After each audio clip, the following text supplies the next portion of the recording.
बेटा in the last lecture हम लोगों ने कुछ छोटे मोटे टॉपिक्स खत्म करे थे, गैसेस मिक्सचर वगैरह के, और भी बहुत सारे 3-4 टॉपिक थे जहाँ पे मैंने आपको बताया था कि फर्स्ट लॉ की एप्लीकेशन आइसोथर्मल में कैसे आती है, आइसोबारिक में कैसे आती है, आइसोकोरिक में कैसे आती है, एडियाबैटिक में कैसे आती है। ये सारी चीजें हम लोगों ने खत्म करी थी। बट गैसियस मिक्सचर के हम लोग न्यूमेरिकल नहीं कर पाए थे, जो कि चांसेस तो कम है कि स्कूल लेवल या नीट पे थोड़ा सा हो सकता है कम पूछे, बट हाँ जेई मेंस में क्वेश्चन होने के चांसेस रहते हैं इसमें। क्वेश्चन ये आपको दे रखा है, बहुत सिंपल से है, ऐसा नहीं कि तुम्हें रॉकेट साइंस लगानी है इसमें, बहुत सिंपल सा कॉन्सेप्ट लगाने का काम हो जाएगा। A gaseous mixture enclosed in a vessel has 1 mole of gas A, जिसका आपको गामा दे रखा है 5/3 और दूसरा दे रखा है गामा 7/5। अभी कह रखा है गैस दोनों रिएक्ट नहीं करते हैं एक दूसरे से, आपको बतानी है कि number of moles of B, अगर गामा फॉर गैसियस मिक्सचर आपको कितना दे रखा है 19/13 दे रखा है, राइट। तो इसको सॉल्व करने का तरीका क्या रहता है देखिए। कल मैंने आप लोगों को एक फॉर्मूला कराया था CV = gamma upon R upon gamma minus R upon gamma minus, right. ये फॉर्मूला मैंने आपको कराया था। अच्छा, अब इस फॉर्मूले में मैं क्या करता हूं, पहले A गैस की वैल्यू निकाल लेता हूं। फॉर गैस A CV कितना आएगा, तो क्या करना है, for gas A R upon gamma की वैल्यू कितनी रखी है बेटा 7/5 सॉरी गैस A के लिए 5/3 दे रखी है, तो 5/3 -1, ठीक है। तो 5 - 3/3 2/3 3 ऊपर पहुंच जाएगा, 3/2 R आ गया, यानी कि C of V of A gas के लिए कितना आ गया, समझ गए ना क्या किया है मैंने, 1 एलसीएम लिया है, 5 - 3 2, तो 3/2 R, तो ये आपके पास आ जाएगा 3/2 R। सिमिलरली आपके पास गैस B के लिए जो आएगा वो भी हमारे पास वैल्यू दे रहेगी R अपॉन गामा माइनस 1, यानी कि R अपॉन 7/5 - 1, तो कितना आ जाएगा 2 इधर बचेगा, 2/5/2 R आ जाएगा ये, राइट। ये अपॉन में एलसीएम 5 आ गया, 7 - 5 2 आ गया। अब आगे हमारे पास चलते हैं, गैसेस मिक्सचर के लिए इसने गामा दे रखा है, ठीक है, तो आप निकाल लीजिए CV ऑफ मिक्सचर, तो हमारे पास उसके लिए भी बनेगा R upon gamma minus 1, gamma की वैल्यू कितनी रखी है 19/13 -1 हो जाएगा, तो 19 13 6/13 13 ऊपर, तो कितना आ जाएगा 13/6 R, राइट, 13/6 R। और आप लोगों को CV मिक्स का फॉर्मूला मैंने लिखवाया था, याद हो तो, CV of mixture = N1 * CV1 plus N2 * C of V2 upon में N1 प्लस N2। N1 की वैल्यू कितनी रखी है 1 मोल, तो N1 तो 1 आ जाएगा, तो यहाँ पे N2 की जगह N लिख लो, सिंपल, कहानी आसान लगती है, यहाँ पे 1 लिख लो। CV मिक्स कितना है 13/6 R = CV1 कितना आया था हमारे पास 3/2 R plus N times CV2 हमारे पास कितना आया था 5/2 ऑफ R अपॉन में 1 प्लस N। इसको सॉल्व करके N के लिए निकालनी आती है, R दोनों तरफ कट जाएगा, 2 × 1 प्लस N हो जाएगा, 3 + 5N हो जाएगा, क्रॉस मल्टीप्लाई कर देना और N की वैल्यू निकाल लेना, N की वैल्यू आ जाएगी 2 ग्राम मोल, ठीक है।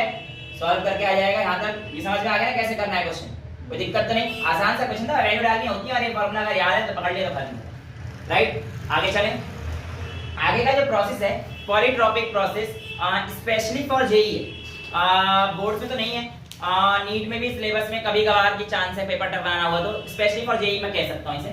पॉलीट्रॉपिक प्रोसेस जनरली आप लोग बहुत आसानी से समझ में आ जाएगा, जो हमने एडियाबैटिक प्रोसेस पढ़ा था ना, PV की पावर गामा = कांस्टेंट, यहाँ पे PV की पावर गामा की जगह हम लोग क्या करते हैं N कर देते हैं, बेटा ये बंद कर दो, शोर ज्यादा है, ठीक है।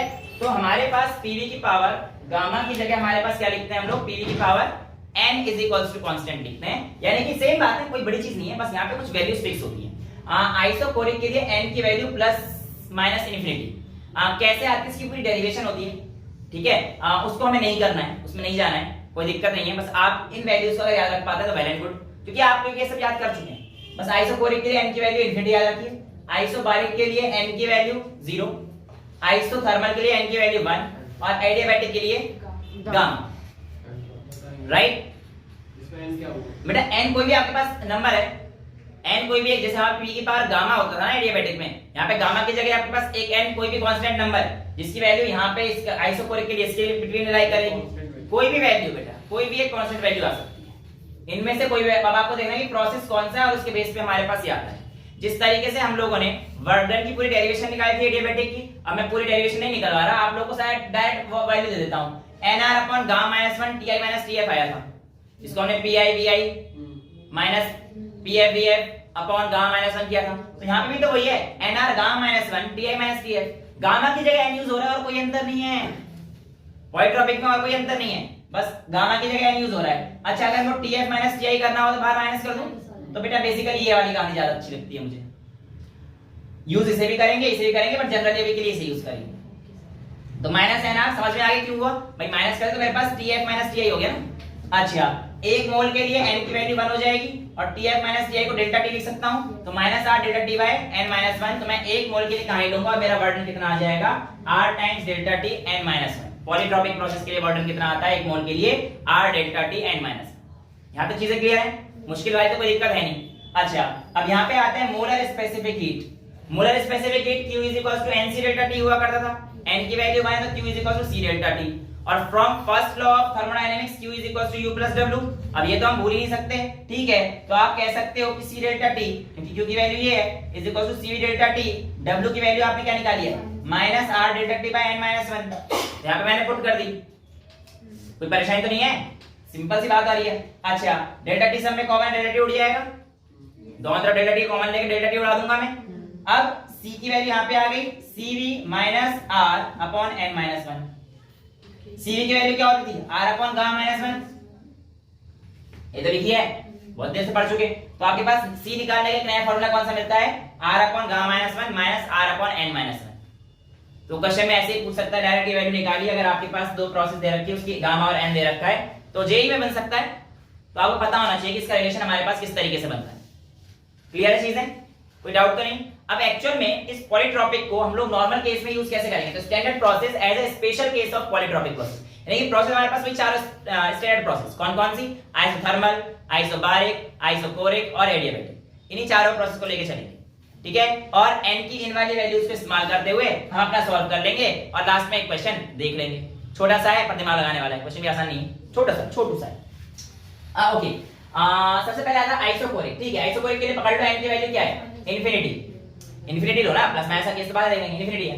और c की वैल्यू क्या आ जाएगी फिर r upon gamma minus 1, basically जो वैल्यू आई है हमारे पास वो तो प्लस आई थी ना, plus r upon 1 minus n, नीचे तो माइनस लिखा ये तो इसीलिए याद है ना, अच्छा नॉर्मल केस में तो हमारे पास प्लस आएगी ना बेटा, ये आएगी ना वैल्यू में, n r upon n minus 1 आएगी। क्वेश्चंस में हम लोग क्या पुट करेंगे, या नीचे वाले पुट कोई से पुट कर सकते हो, वो देखना पड़ेगा आपको। हाँ एक्चुअली बात सेम है, मैंने यहाँ पे n माइनस 1 की जगह 1 माइनस n लिख रखा है ना, माइनस की मल्टीप्लाई कर दे तो वैल्यू चेंज जाएगी, आपकी मर्जी कोई सी भी ले सकते हो, वो मेरे को n की वैल्यू 1 की माइनस टर्म से रखनी ताकि मेरा आंसर जो है आसानी से आता रहे, इसलिए आप लोग बस है सेम ही। फिर तो गामा की वैल्यू चेंज हो जाएगी, कौन सी वाली बेटा, बस इस वाले को करूंगा, ये तो सेम है, ये तो cv है, c is equal to cv plus polytropic process, ये तो हो रहा है c is equal to cv plus polytropic process का वर्क डन। तो पॉलीट्रॉपिक प्रोसेस के लिए यहाँ पे माइनस r ये था ना, तो मैंने माइनस से मल्टीप्लाई कर दी, तो माइनस माइनस से प्लस हो जाएगा, वैल्यू थोड़ी चेंज करिए, इसको माइनस से मल्टीप्लाई करूंगा तो ये चेंज हो जाएगा, 1 माइनस n हो जाएगा, ये प्लस का हो जाएगा, तो और कुछ थोड़ी किया है मैंने, समझ में आती है बातें, सेम वैल्यू है, चाहे आप वो यूज करो आंसर में अंतर नहीं आ सकता बेटा, बस ये आसान तरीका रहता है, इसलिए मैंने आपको बता दिया, ठीक है। तो n की वैल्यू आइसोकोरिक के लिए v कांस्टेंट होता है और n इंफिनिटी होती है, तो यहाँ पे अगर n इंफिनिटी डाल दूंगा तो 1 माइनस इंफिनिटी का मतलब कितना हो जाएगा बेटा हमारे पास, वो छोटी सी वैल्यू रहेगी, ये तो बहुत छोटी हो जाएगी ना, हां तो लगभग 0 हो जाएगी, तो ये हमारे पास कहानी खत्म हो जाएगी। तो c की जो वैल्यू रहेगी वो हमारे पास r अपॉन गामा माइनस 1 रहेगी, और r अपॉन गामा माइनस 1 किसके इक्वल रहती है, गामा cv के।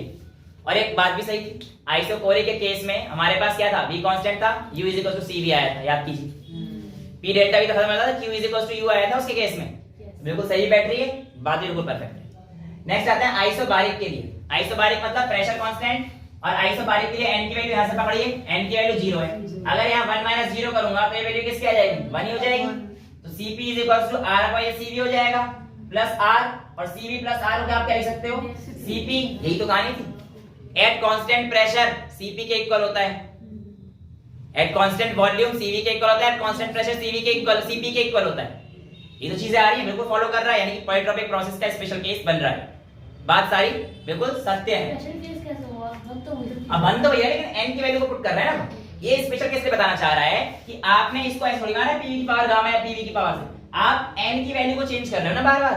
तो बेसिकली ये सारे प्रोसेस हम लोग कह सकते हैं आए किससे हैं, they all are polytropic process. तो ये प्राइमरी प्रोसेस है, बाकी सारे हाँ मेन ऐसे कह लो कि मेन पॉलीट्रोपिक है, उसके केस ये बनते हैं सब, ये भी कहा जा सकता है, राइट। नेक्स्ट थर्ड आते हैं हम लोग आइसोथर्मल। आइसोथर्मल में हमारे पास क्या था, PV is equal to constant, हाँ मतलब टेंपरेचर कांस्टेंट, तो बेसिकली PV कांस्टेंट, P1 is equal to P2 V2 है, ठीक है। और n की वैल्यू देखिए यहाँ पे 1 है, तो CV ये आ जाएगा तो ये 0 हो जाएगा, अपॉन में 0 इंफिनिटी, और किसी में कुछ चीज ऐड करोगे तो C कितना हो जाएगा, इनफाइनाइट हो जाएगा। यानी कि कितनी भी हीट दे लो टेम्परेचर बढ़ने का नाम नहीं लेगा, ये तो कहानी थी। आइसोथर्मल में ये तो था टेम्परेचर कांस्टेंट रहना है, टेम्परेचर कांस्टेंट रहना है, ठीक है। एडियाबैटिक प्रोसेस में देखते हैं, C इंफिनिटी है यहाँ पे देखना, एडियाबैटिक प्रोसेस में n की वैल्यू क्या हो जाएगी, गामा, तो यहाँ पे r upon gamma minus 1 1 minus gamma, LCM ले लेना, इधर 1 माइनस गामा है, gamma minus 1 1 minus 1 plus 1 cut जाएगा, गामा माइनस गामा कट जाएगा, 0 बचेगा, ठीक है। यानी कि आपके पास यहाँ पे टेम्परेचर बढ़ा सकते हो बिना हीट दिए, हीट चेंज 0 होगा बस। तो ये तो कहानी होती है जब C इज इक्वल टू 0 है, इसका मतलब हीट चेंज 0, जब C is equal to infinity इसका मतलब टेम्परेचर कांस्टेंट।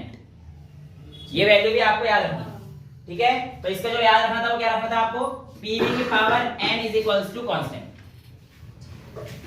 समझ में आती है इतनी चीजें? यहाँ तक किसी बच्चे को कोई डाउट है? इसमें हीट मतलब जो एडियाबैटिक केस में यहाँ पे क्या होगा, एडियाबैटिक के केस में बेटा Q इक्वल टू 0 हो गया ना, इसका मतलब आप टेम्परेचर बढ़ा सकते हो बिना हीट दिए, ये कहानी बताया था है ना, ये तो एडियाबैटिक की कहानी होती है।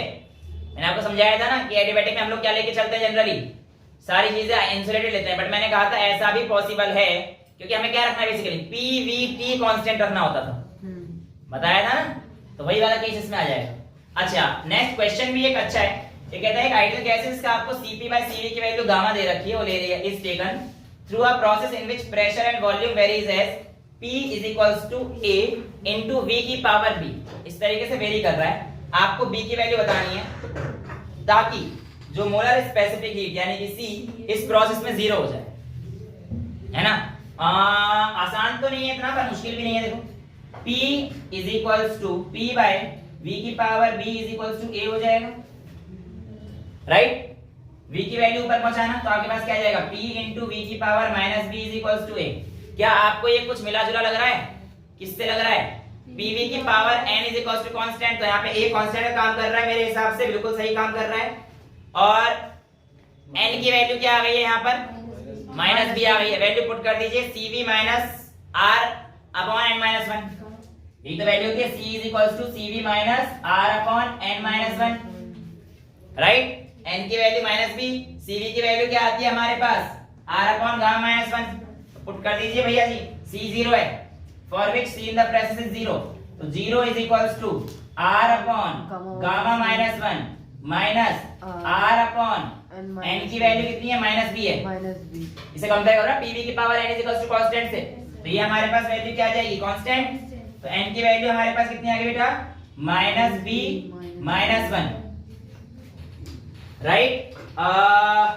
यहां पर आप ऐसे लेंगे तो minus B minus 1 minus gamma plus 1, तो minus B is equals to gamma आ जाएगा, समझ आ रहा है, ये करके दिखा देते हैं, चलो हाँ बेटा minus B minus 1 minus bracket gamma minus 1, right, यही तो आ जाएगा, ठीक है, इज इक्वल्स टू 0 के इक्वल आ जाएगा, तो यहां से आपके पास value minus 1 minus gamma plus 1, तो A इंटू आर तो दोनों में लगेगा, बट R दोनों तरफ कट जाएगा, इंटू R और इंटू R, पर R रह जाएगा तो कट ही जाएगा, तो यहाँ पे गामा की वैल्यू क्या आ जाएगी आपके पास, B is equals to gamma minus gamma, इधर जाके प्लस हो जाएगा, और सॉरी माइनस B आएगा ना, देखो ये basically minus 1 minus minus plus minus gamma हो जाएगा, तो हमारे पास बचेगा minus B minus gamma is equals to 0, gamma इधर जाएगा तो B is equals to minus B is equals to plus gamma. अब इसका रिलेशन आपको निकालना था, तो B की वैल्यू निकालनी थी, तो आपके पास ये छोटा सा क्वेश्चन है, पर थोड़ा दिमाग लगा क्वेश्चन, ठीक है, इतना नोट करो, फिर हम लोग आगे चलते हैं। ओके बेटा, अब हम लोग अपना आगे की तरफ टॉपिक बढ़ते हैं, जिसका नाम है हीट इंजन। क्या नाम है बेटा? Heat engine. और आज के लिए लास्ट टॉपिक रखेंगे बस आज के लिए, और मेरे हिसाब से अगली क्लास में न्यूमेरिकल्स के साथ साथ अच्छे क्वेश्चन कर लेंगे तो हमारा चैप्टर भी खत्म हो जाएगा, राइट। हीट इंजन क्या है? देखो फर्स्ट लॉ की लिमिटेशन तो ये थी ना, ये बता नहीं पाता कि सारी जो वर्क है उसको हम लोग मैकेनिकल एनर्जी में कन्वर्ट क्यों नहीं कर सकते। तो हीट इंजन क्या है? तो ये एक ऐसा डिवाइस है जो कॉन्टिन्यूअसली हीट को किस फॉर्म में कन्वर्ट कर देता है? आपके मैकेनिकल वर्क में कन्वर्ट कर देता है। अभी हीट इंजन काम कैसे करता है आइए देखते हैं। हीट इंजन के पास सर इंटरनल एनर्जी में बिल्कुल जीरो होती है यहाँ पे, मान के चलते हैं, लेकिन ऐसा हो नहीं पाता। कोई भी परफेक्टली हीट इंजन प्योर बना ही नहीं है ना। ये भी लिमिटेशन पढ़ेंगे, सेकंड लॉ ऑफ थर्मोडायनामिक्स जब पढ़ेंगे लोग उसकी लिमिटेशंस पढ़ेंगे। तो आज मैं आप लोगों को हीट इंजन और कार्नोट साइकिल करा देता हूं, फिर उसके बाद जनरली कराना ही चाहिए कि पहले हीट इंजन, फिर सेकंड लॉ ऑफ थर्मोडायनामिक्स और फिर कार्नोट। लेकिन मैं पहले कार्नोट कराऊंगा, उसके बाद उसके बेसिस पे मैं सेकंड लॉ की लिमिटेशन समझा पाऊंगा, इसलिए वो थोड़ा मेरा पैटर्न है। वेल यहां पर आपके पास फर्स्ट लॉ की लिमिटेशन यही थी ना, एक तो डायरेक्शन नहीं बता पाता है और दूसरा ये नहीं बता पाता है क्यों कॉन्टिन्यूअसली हम किसी भी एनर्जी को पूरा मैकेनिकल एनर्जी में कन्वर्ट नहीं कर सकते, राइट। लेकिन हम लोगों ने कहा कि ऐसा ही हम लोग हीट इंजन बनाएंगे, जिससे कि हम लोग एक ऐसा इंजन जिससे आप कॉन्टिन्यूअसली जो आपकी हीट एनर्जी उसको आप किस में बदल सकते हैं, a device which can convert the heat energy into mechanical work. होता क्या है कि यहाँ पे आपके पास लगा रहता है एक सोर्स, सोर्स से कनेक्ट रहता है एक लोड या वर्किंग सब्सटेंस, और यहां पे कनेक्ट रहता है एक सिंक। क्या रहता है? Sink, right. सोर्स और सिंक क्या है? सोर्स एक ऐसा सब्सटेंस जिससे आप कितनी भी अमाउंट ऑफ हीट ले सकते हो, एक ऐसा सब्सटेंस जिससे आप कितनी भी अमाउंट ऑफ हीट ले सकते हो, लेकिन इस पे कोई फर्क आपका नहीं पड़ने वाला। सोर्स पे कितनी हीट ले लो, हाइपोथेटिकल कॉन्सेप्ट, कितनी भी हीट ले लो इस पे कोई फर्क नहीं पड़ने वाला। सन कह सकते हैं, लेकिन सन का भी ना बेटा जब आपने पढ़ा था बायो स्टार्स वाला टॉपिक जब कराया था और उसमें बताया था ब्लैक होल क्या है, सन क्या है, तो वो भी हमारे पास धीरे धीरे रेड आउट कर तो रहा है, फर्क तो पड़ रहा है, एंड परफेक्टली हो पाना तो काफी मुश्किल है। तो सोर्स पे मैंने माना let's say Q1 amount of heat हम लोगों ने इसको मतलब कितनी भी दे दो हीट कितनी भी निकाल लो इससे, इस पे कोई फर्क नहीं पड़ने वाला, ठीक है। अब इस Q1 में से आप लोग किसी वर्किंग सब्सटेंस में हीट को भेजते हैं। अब बेसिकली जो आपके जब बड़ी क्लास में जाओगे बीटेक वगैरह करेंगे तब आपको ये उसमें देखोगे मैकेनिकल इंजीनियरिंग में काफी ज्यादा इसका यूज होता है, ठीक है। तो आपके पास जैसे मैंने आपको बताया था फ्लूइड वाले टॉपिक में भी कि किस तरीके से हाइड्रोलिक ब्रेक वर्क करते हैं, ऐसे यहाँ पर भी यही चीज होता है बेटा। एक वर्किंग सब्सटेंस से आपका फ्लूइड होता है, यहाँ से हीट आता है, वो फ्लूइड आपके किस में कनेक्ट होता है? टायर में, और वही टायर को किस में कनेक्ट होता है? रोटेशन एनर्जी, और इस वजह से टायर हमारा घूमता है। फ्लूइड भी रोकने के लिए था, जब वो खिंच जाता है हमारे पास वो ब्रेकिंग सिस्टम के ऊपर पॉइंट था। यहाँ पे क्या होता है? वर्किंग सिस्टम किससे कनेक्ट होता है? व्हील से कनेक्ट होता है, व्हील हमारे पास किससे घूम, व्हील क्या होता है हमारे पास? घूम जाता है ना। तो यहाँ पे Q1 था। अब ये जो Q1 था ये इसमें कार भी लगा रखा है, हाँ कार, डीजल इंजन, आपके पास पेट्रोल इंजन सारे, ठीक है। क्योंकि अभी हम लोग देखेंगे कि हीट इंजन भी दो टाइप के होते हैं, एक एक्सटर्नल और एक इंटरनल। जो एक्सटर्नल वाला है स्टीम इंजन बनते हैं, वो एक्सटर्नल हीट इंजन आता है, और जो पेट्रोल और डीजल वाला होता है वो हमारे पास इंटरनल हीट इंजन होता है, बाइक का एक्स्ट्रा। हाँ ठीक है। अब ये चीज अगर हम लोग देखते हैं, बाइक का भी इंटरनल होता है।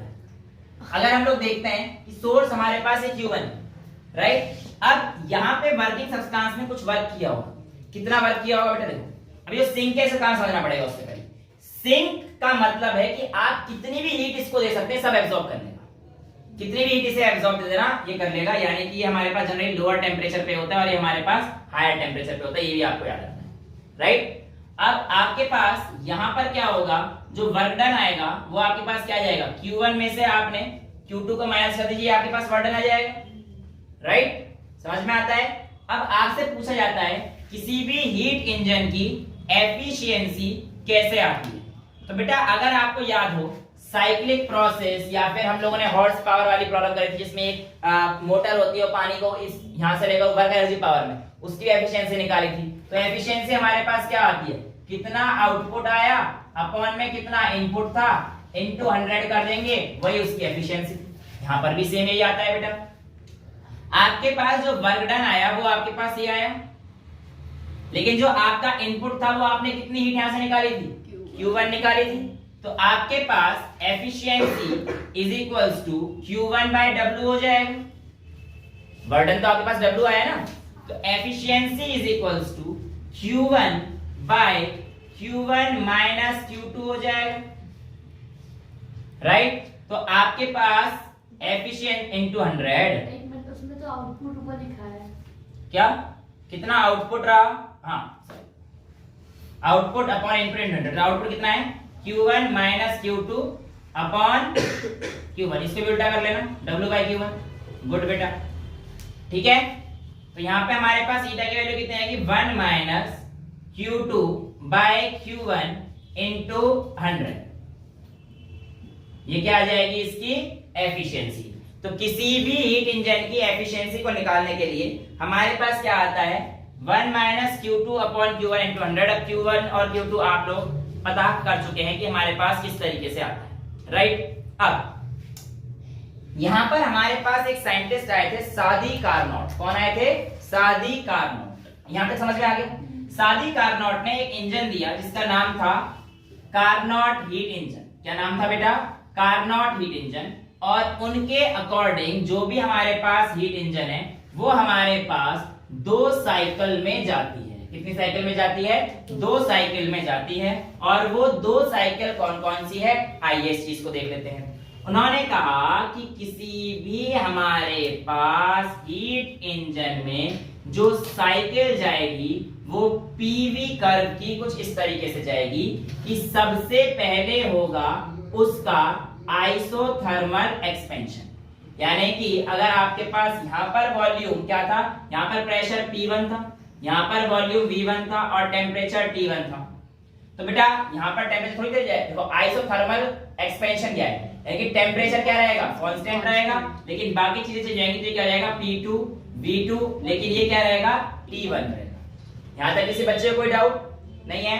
अब यहां पहुंचने के बाद वो कहता है इसके बाद इसमें एक एडियाबैटिक एक्सपेंशन होगा। अभी कैसे होगा, क्या होगा, ये आपको भी 2 मिनट में समझ में आ जाएगा। यहां पहुंचने का इसमें क्या होगा, एडियाबैटिक एक्सपेंशन होगा। फिर ये कहता है इसके बाद इसमें फिर एक फर्दर क्या हो जाएगा, कंप्रेशन होगा, लेकिन कौन सा वाला, आइसोथर्मल।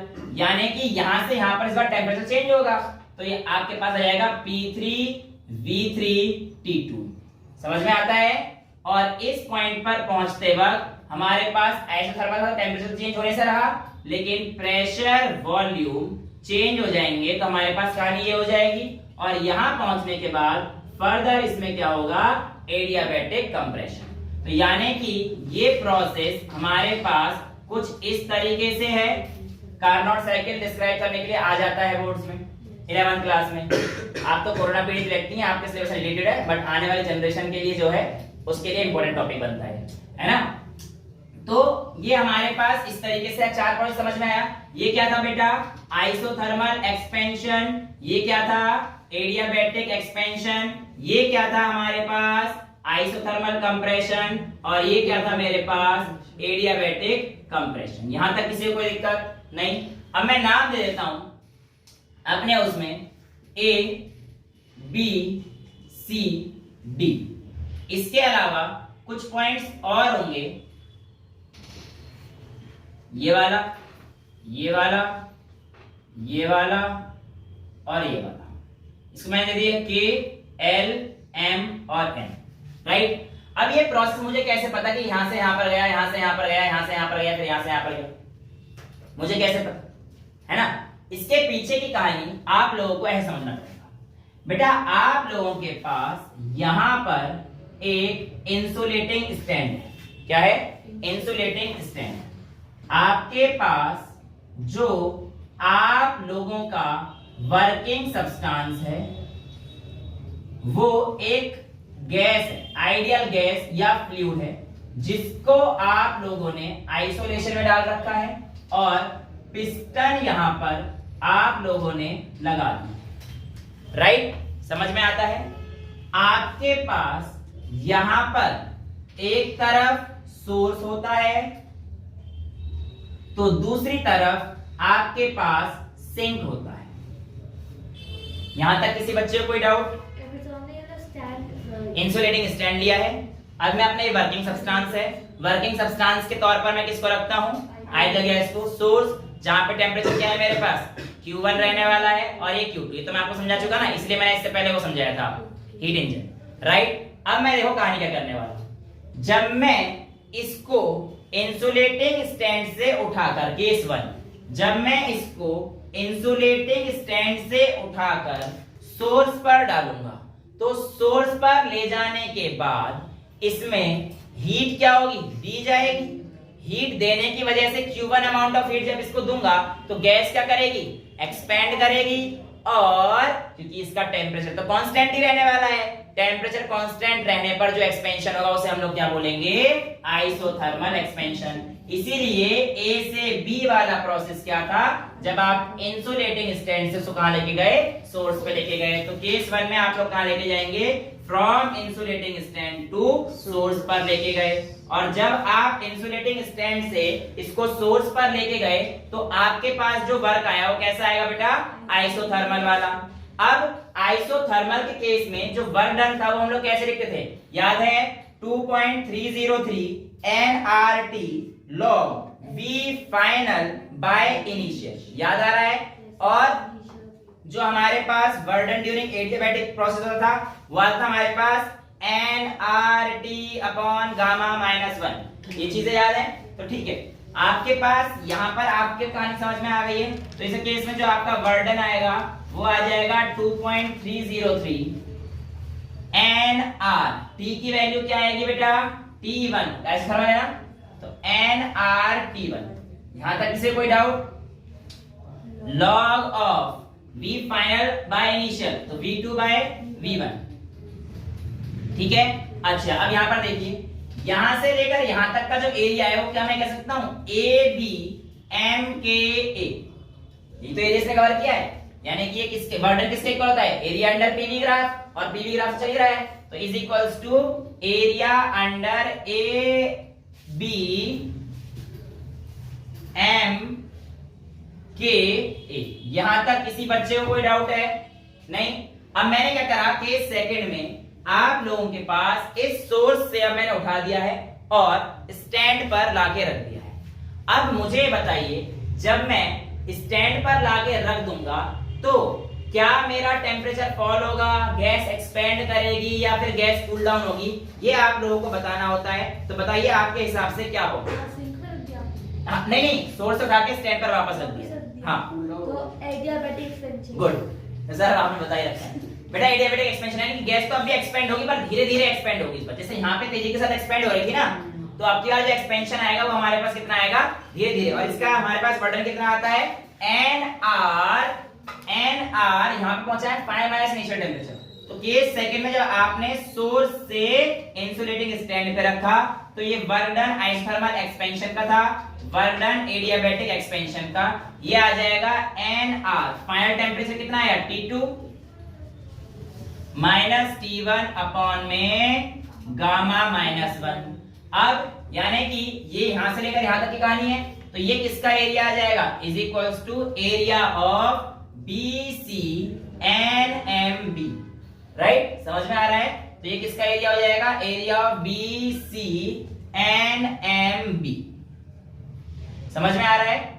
यहां तक तो कोई प्रॉब्लम नहीं है बेटा, क्लियर है। थर्ड स्टेप में अब मैं क्या करता हूं कि इसको इंसुलेटिंग स्टैंड से उठा कहां रख देता हूं, सिंक में रख देता हूं। तो इस बार क्या हो जाएगा, जितनी हीट यहां से इसने उठाई थी सोर्स से Q1 पे, वो हमारे पास Q2 से यहां पे चली जाएगी, यानी कि वाला वर्डन हमारे पास Q1 के भी इक्वल है, ये भी याद रखिएगा, राइट। तो यहां पे सिंक में रखूंगा तो जो एक्स्ट्रा हीट, क्योंकि सिंक क्या था, कोई एक ऐसा सब्सटेंस जो जितनी भी हीट इसे एब्जॉर्ब करो, इससे कोई फर्क नहीं पड़ेगा टेंपरेचर, राइट। यानी कि आपके पास केस थर्ड में आप लोग इंसुलेटिंग स्टैंड से इस बार कहां रख रहे हैं, सिंक पर। तो आपके पास work done in isothermal compression कितना हो जाएगा, तो आपके पास ये आएगा, यहां से यहां पर गए, यानी कि टेंपरेचर कांस्टेंट है, बिल्कुल सही चल रही है सारी चीजें, तो ये आ जाएगा आपके पास 2.303 nRT2 log। बेटा देखो V3 और V4 बाय V3 आएगा, राइट। लेकिन मैं देखता हूं कि ये जो वर्क डन है ये मेरे पास नेगेटिव है ना, कंप्रेशन हो रहा है, तो मैं फाइनल माइनस इनिशियल लिखता तो क्या लिखता है इसको, V4 by V3। हाँ ऐसे लिखता, लेकिन वो माइनस का आएगा, तो मैं उल्टा करने के लिए इसको V3 by V4 लिख दूं, माइनस साइन हट जाएगा, प्लस लेना है ना मेरे को, तो मैंने क्या कर दिया, माइनस साइन हटा दिया। समझ में आ रही है कहानी? माइनस हटाए तो V4 by V3 होता है, वो माइनस का आता, तो मैं माइनस साइन हटाने के लिए V3 by V4 ले देता हूं। Right, okay. अब इसका जो एरिया है वो किसका आएगा, देखो यहां से लेकर यहां तक गया है ना, ये आएगा CNLDC is equals to area of CNLDC। समझ में आ रहा है भाई? जितना एरिया कवर करेगा उसको तो एरिया में लेना है हम लोगों ने बस, और ज्यादा एरिया हम ले नहीं सकते। समझ में आती है? कोई दिक्कत तो नहीं है? राइट। अब ये ना एक्चुअल में तुम्हारा जो प्रोसेस थोड़ा सा ऐसे जाएगा कि ये बाहर से बनेगा, बस अब ठीक है ना, ये थोड़ा बाहर से बनाना है इस डॉटेड लाइन को, कि मेरे को ये वाला एरिया सेट करके दिखाना है। लास्ट पे जो हमारे पास आएगा, क्या करूंगा, वापस सिंक से कहा दूंगा उसे वापस इंसुलेटिंग स्टैंड पे। तो इंसुलेटिंग स्टैंड पे अब क्या होगा, कंप्रेशन तो होगा लेकिन धीरे धीरे, और उसको क्या बोलूंगा मैं, एडियाबैटिक कंप्रेशन। तो फोर्थ केस में जब आप सिंक से वापस किसमें रख देंगे, इंसुलेटिंग स्टैंड में, तो वर्क डन एडियाबैटिक होगा। ये किसके इक्वल होगा बेटा, ये वाला Q2 के, ठीक है। वर्क डन एडियाबैटिक कितना आ जाएगा, NR बटी माइनस का आएगा, फिर से कंप्रेशन हो रहा है तो होना चाहिए T2 minus T1, sorry T1 minus T2, final ये है फाइनल टेंपरेचर, लेकिन मैं माइनस हटाने के लिए क्या लिख देता हूं दोबारा से, T2 माइनस T1।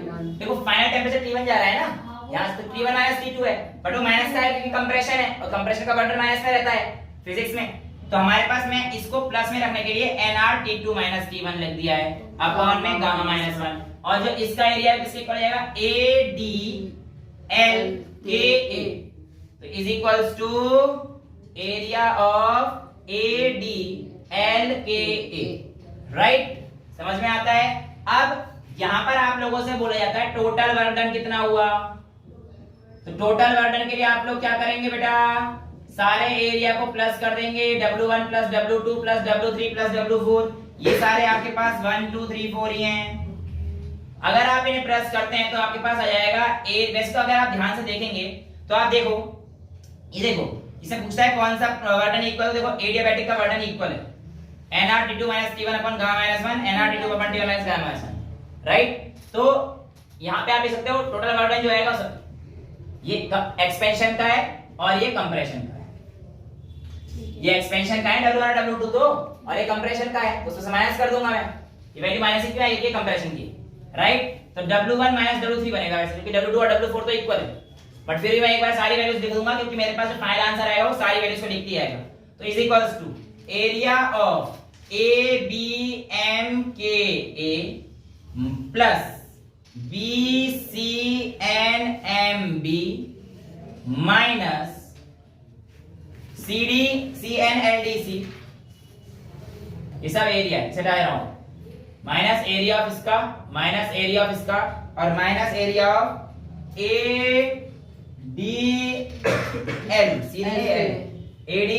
ADLKA। जब आप इसे करोगे, देखो आप ध्यान से जरा, ये पूरे बड़े एरिया में से बेसिकली ये सारी चीजें, मैं वो क्या रहा है आपको बताऊं, तो मैं ब्लू पेन से कर देता हूं, वो ये रहा है कितने बड़े एरिया में से ये वाला जा रहा है, ये पूरा माइनस जा रहा है, ये समझ पा रहे हो, चेक कर लेना, ये पूरा माइनस जा रहा है, यानी कि जो आपके पास बचेगा is equals to area of ABCDA बचेगा। और यही बात कार्नोट साहब ने कही थी, सादी कार्नोट ने 1824 में, क्या कि भैया जब भी आपके पास आपका कोई हीट इंजन ऑपरेट हो रहा होगा वो मेरे इस फॉर्मूले पे ही ऑपरेट करेगा कि वो 2 बार तो आइसोथर्मल प्रोसेस जाएगा और 2 बार एडियाबैटिक, यानी कि it involves 2 cycles of area, हाँ एक एक्सपेंशन की और एक कंप्रेशन की, ठीक है। और इसकी जो हमारे पास जो वैल्यू आती है हमारे पास वर्क डन इतना आता है।